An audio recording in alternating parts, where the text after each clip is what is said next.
Communist পার্টিকে কড়া হুঁশিয়ারি ত্রিপুরার মুখ্যমন্ত্রী ডাক্তার মানিক সাহার। সোমবার আগরতলার প্রতাপগড় বিধানসভা কেন্দ্রের 43 নম্বর ওয়ার্ডের অন্তর্গত ঋষি কলোনি এলাকায় দীর্ঘ বছর ধরে পরিত্যক্ত অবস্থায় পড়ে থাকা পুকুরের পুনরুজ্জীবন ও সৌন্দর্যায়নের জন্য নবনির্মিত কাজের উদ্বোধন হলো ত্রিপুরার মুখ্যমন্ত্রী ডাক্তার মানিক সাহার হাত ধরে।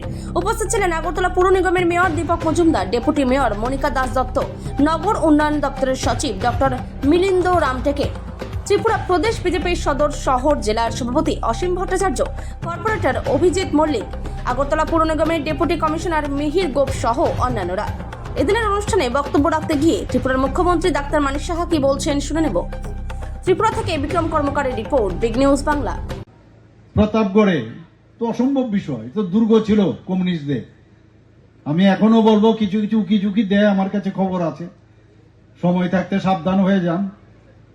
যেভাবে আপনারা রাজনীতি করে আসছেন, এই রাজনীতি এখন চলবে না। মানুষ সেগুলোকে এখনো কিন্তু সেগুলোকে মানুষ গ্রহণ করে না।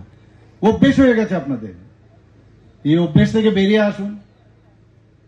মোটা মোটা লাঠি নিয়ে আর ওই লাল পতাকা নিয়ে ঘোরা, ওগুলো মানুষ বুঝে গেছে সব।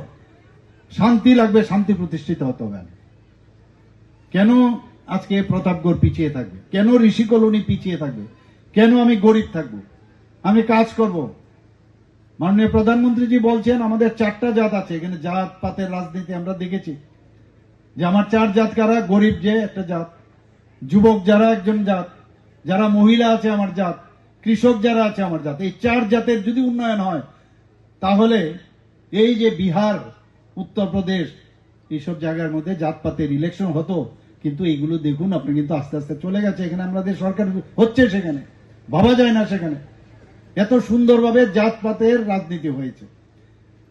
সুন্দর একটা সন্ধিক্ষণে আমরা পৌঁছেছি। এখন আমরা সবাই মিলে যদি মাননীয় প্রধানমন্ত্রীজিকে শক্তিশালী না করি তাহলে এই সুযোগ কিন্তু আর আসবে না।